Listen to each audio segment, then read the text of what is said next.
Hi എല്ലാവർക്കും പുതിയൊരു വീഡിയോയിലേക്ക് സ്വാഗതം. നമ്മൾ പ്രീവിയസ് ക്വസ്റ്റ്യൻ പേപ്പർ നോക്കുകയാണ് കാറ്ററ്റിൻ്റെ ഫിസിക്കൽ എഡ്യൂക്കേഷൻ സീരീസ് കാറ്റഗറി 4. അപ്പോൾ ഇന്ന് നടന്ന ഒരു ക്വസ്റ്റ്യൻ പേപ്പർ നമുക്ക് കിട്ടിയിട്ടുണ്ട്. അതാണ് ഇന്ന് അനാലിസിസ് ചെയ്യുന്നത്. ഇതൊരു പ്രീവിയസ് ക്വസ്റ്റ്യൻ പേപ്പറായിട്ട് ഇനി വരുന്ന കുട്ടികൾക്ക് യൂസ് ചെയ്യാവുന്നതാണ്. അപ്പോൾ എല്ലാവർക്കും ഒരിക്കൽ കൂടെ നമ്മുടെ വീഡിയോയിലേക്ക് സ്വാഗതം പറഞ്ഞുകൊണ്ട് നമുക്ക് ക്വസ്റ്റ്യൻ പേപ്പറിലേക്ക് കിടക്കാം. നിങ്ങൾക്ക് സ്ക്രീനിൽ ക്വസ്റ്റ്യൻ പേപ്പർ കാണുന്നുണ്ടെന്ന് വിചാരിക്കുന്നു. കുറച്ച് ടെക്സ്റ്റൊക്കെ കുറച്ച് സ്കാൻ ചെയ്തപ്പോൾ കുറച്ചൊരു ബുദ്ധിമുട്ടുണ്ട് വായിക്കാൻ. എങ്കിൽ കൂടെ നമുക്ക് ക്വസ്റ്റ്യനിലേക്ക് കിടക്കാം. 71 ക്വസ്റ്റ്യൻ നമ്പർ 71. സ്റ്റാൻഡേർഡ് ഡീവിയേഷൻ ഉപയോഗിക്കുന്നത് എന്തിനെ അളക്കാനാണ്? ഓപ്ഷൻ ഡി ആണ് ശരിയായിട്ടുള്ള ഉത്തരം. ശരാശരി മൂല്യത്തിന് ചുറ്റുമുള്ള ഡാറ്റയുടെ വ്യാപനം എന്നാണ്. 72ാമത്തെ ക്വസ്റ്റ്യൻ. നെക്സ്റ്റ് ക്വസ്റ്റ്യനിലേക്ക് കിടക്കാം.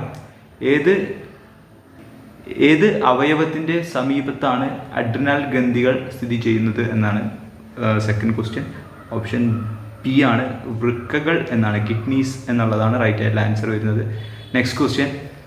രണ്ട് അസ്ഥികളെ തമ്മിൽ ബന്ധിപ്പിക്കുന്ന ഘടന ഏതാണെന്നുള്ളതാണ് 73ാമത്തെ ക്വസ്റ്റ്യൻ. അതിൽ ഓപ്ഷൻ ബി ആണ് അതിൻ്റെയും റൈറ്റ് ആയിട്ടുള്ള ആൻസേഴ്സ് വരുന്നത്. ലിഗമെൻറ്റ് ഇഞ്ചുറീസ് എന്നൊക്കെ നമ്മൾ കേട്ടിട്ടുണ്ട്. അപ്പോൾ ഇതിൻ്റെ റൈറ്റ് ആയിട്ടുള്ള ആൻസർ വരുന്നത് ലിഗമെൻ്റ് ആണ്. നമുക്ക് 74ാമത്തെ ക്വസ്റ്റ്യനിലേക്ക് കിടക്കാം. ഫിസിക്കൽ എഡ്യൂക്കേഷൻ ആണ് ഇപ്പോൾ നോക്കിക്കൊണ്ടിരിക്കുന്നത്. ആമാശയം ഏത് ശരീര വ്യവസ്ഥയിൽ ഉൾപ്പെടുന്ന അവയവമാണ്? ആമാശയം ഏത് ശരീര വ്യവസ്ഥയിൽ ഉൾപ്പെടുന്ന അവയവമാണ് എന്നുള്ളതാണ് 74ാമത്തെ ക്വസ്റ്റ്യൻ ചോദിച്ചിട്ടുള്ളത്. The stomach is an organ of ഏത് ഇതിൽ ഉൾപ്പെടുന്നതാണെന്നുള്ള ഓപ്ഷൻ എ ആണ് ഡൈജസ്റ്റീവ് സിസ്റ്റം, അതായത് ദഹന വ്യവസ്ഥ എന്നുള്ളതാണ് റൈറ്റ് ആയിട്ടുള്ള ആൻസർ വരുന്നത്. നമുക്ക് നെക്സ്റ്റ് 75ാമത്തെ ക്വസ്റ്റ്യനിലേക്ക് കടക്കാം. ചുവടെ പറയുന്നവയിൽ നട്ടെല്ലിനെ ബാധിക്കാത്ത പരിക്ക് ഏതാണെന്നുള്ളതാണ് ചോദിച്ചിട്ടുള്ളത്. ചുവടെ പറയുന്നവയിൽ നട്ടെല്ലിനെ ബാധിക്കാത്ത പരിക്ക് ഓപ്ഷൻ സി ആണ്. ലൈസറേഷൻ ആണ്. ഫ്രാക്ചറൊക്കെ നമുക്ക് ആലോചിച്ച് കഴിഞ്ഞാൽ നമുക്ക് മനസ്സിലാവും, ഫ്രാക്ചറൊക്കെ ഉണ്ടാവാറുണ്ട്. പക്ഷേ ഇവിടെ ലൈസറേഷൻ ആണ് ശരിയായിട്ടുള്ള ആൻസർ, ഓപ്ഷൻ സി. 76ാമത്തെ ക്വസ്റ്റ്യനിലേക്ക് കിടക്കാം. പരമാവധി ദൂരം അല്ലെങ്കിൽ സമയം വരെ പരമാവധി ആക്സിലറേഷൻ്റെ വേഗത നിലനിർത്തുവാനുള്ള കഴിവ് ഏത് പേരിൽ അറിയപ്പെടുന്നു എന്നുള്ളതാണ് 76ാമത്തെ ക്വസ്റ്റ്യൻ. ഓപ്ഷൻ ഡി ആണ് ആൻസർ വരുന്നത്. ലോക്കോമോട്ടോർ എബിലിറ്റി ആണ്. ലോക്കോമോട്ടോർ എബിലിറ്റി ഓപ്ഷൻ ബി ആണ്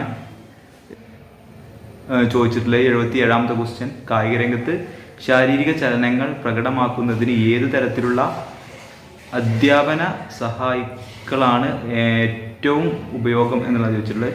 which type of teaching aid is the most useful in the demonstrating physical movements in sports എന്നുള്ളതാണ് 77ാമത്തെ ക്വസ്റ്റ്യൻ ആയിട്ട് ചോദിച്ചിട്ടുള്ളത്. ഓപ്ഷൻ ഏതായിരിക്കും? ജസ്റ്റ് ഞാനിങ്ങനെ പറയുമ്പോൾ നിങ്ങളുടെ ഉത്തരം ഒന്ന് മനസ്സിൽ ഈ സ്ക്രീനിൽ നോക്കിയിട്ട് ഒന്ന് വിലയിരുത്തിക്കോളൂ. അപ്പോൾ നമുക്ക് എത്രത്തോളം അറിവുണ്ട് എന്നുള്ളത് നിങ്ങൾക്ക് സെൽഫ് ചെക്ക് ചെയ്യാൻ സാധിക്കും. ഇവിടെ പറഞ്ഞിട്ടുള്ള ഉത്തരം ഓപ്ഷൻ സി ആണ്. ബുക്ക്, ഹാൻഡ് ഔട്ട്, അതുപോലെ തന്നെ ചാർട്ട് ആൻഡ് പോസ്റ്ററൊക്കെ പറഞ്ഞിട്ടുണ്ട്. പക്ഷേ ഇവിടെ ഓപ്ഷൻ നമ്പർ സി ആണ് റൈറ്റ് ആയിട്ടുള്ള ആൻസർ വരുന്നത്. ഡെമോൺസ്ട്രേഷൻസ് ആൻഡ് വീഡിയോ എന്നുള്ളതാണ്, വീഡിയോസ്. അങ്ങനെയുള്ള ഓപ്ഷൻ സി ആണ് റൈറ്റ് ആയിട്ടുള്ള ആൻസർ വരുന്നത്. അപ്പോൾ നമുക്ക് നെക്സ്റ്റ് ക്വസ്റ്റ്യനിലേക്ക് കിടക്കാം. 78ാമത്തെ ക്വസ്റ്റ്യൻ. Question number 78. ദ ഹെലിമിച്ച് manoeuvre is used to treat എന്ത് പരിഹരിക്കുന്നതിന് വേണ്ടിയിട്ടാണ് ഇത് ഉപയോഗിക്കുന്നത് എന്നുള്ള ചോദിച്ചിട്ടുള്ളത്. 78ാമത്തെ ക്വസ്റ്റ്യൻ. ക്വസ്റ്റ്യൻ നമ്പർ എ ആണ്. ചോക്കിംഗ് ആണ് റൈറ്റ് ആയിട്ടുള്ള ആൻസർ വരുന്നത്. ചോക്കിംഗ്. അതുപോലെ തന്നെ ഇനി നമുക്ക് 79 ക്വസ്റ്റ്യൻ. ഇത് എല്ലാ തവണയും ഉണ്ടാകുന്നതാണ് ഈ ഒരു ക്വസ്റ്റ്യൻ, വോളിബോളുമായി റിലേറ്റ് ചെയ്തിട്ടുള്ളത്. അത് പുരുഷ വോളിബോളിൻ്റെ നെറ്റിൻ്റെ ഉയരം എത്രയാണ് എന്നുള്ളതാണ് ചോദിച്ചിട്ടുള്ളത്. എല്ലാ തവണയും ഉണ്ടാകുന്നതാണ്. 2.4 എത്രയാണ് നിങ്ങളുടെ ഉത്തരം? ഓക്കെ, നമുക്ക് ഇതിൽ 4 ഓപ്ഷൻസ് ഉണ്ട്. 2.23, 2.33, 2.43, 2.53 അങ്ങനെ 4 ഓപ്ഷൻസാണ് തന്നിരിക്കുന്നത്.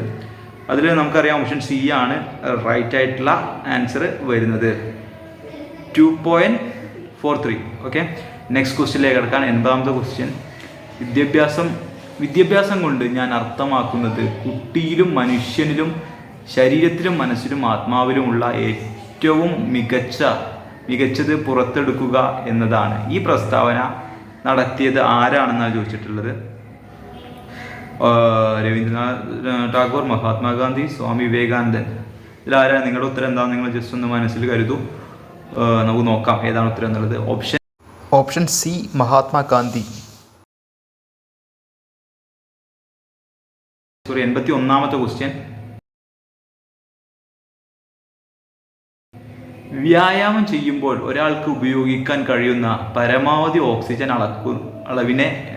ഓക്സിജന്റെ അളവിനെ അറിയപ്പെടുന്ന പേര്. അതായത് വ്യായാമം ചെയ്യുമ്പോൾ ഒരാൾക്ക് ഉപയോഗിക്കാൻ കഴിയുന്ന പരമാവധി ഓക്സിജന്റെ അളവിനെ അറിയപ്പെടുന്ന പേര് എന്താണെന്നുള്ളതാണ് ചോദിച്ചിട്ടുള്ളത്. 81ാമത്തെ ക്വസ്റ്റ്യൻ. VO2 max.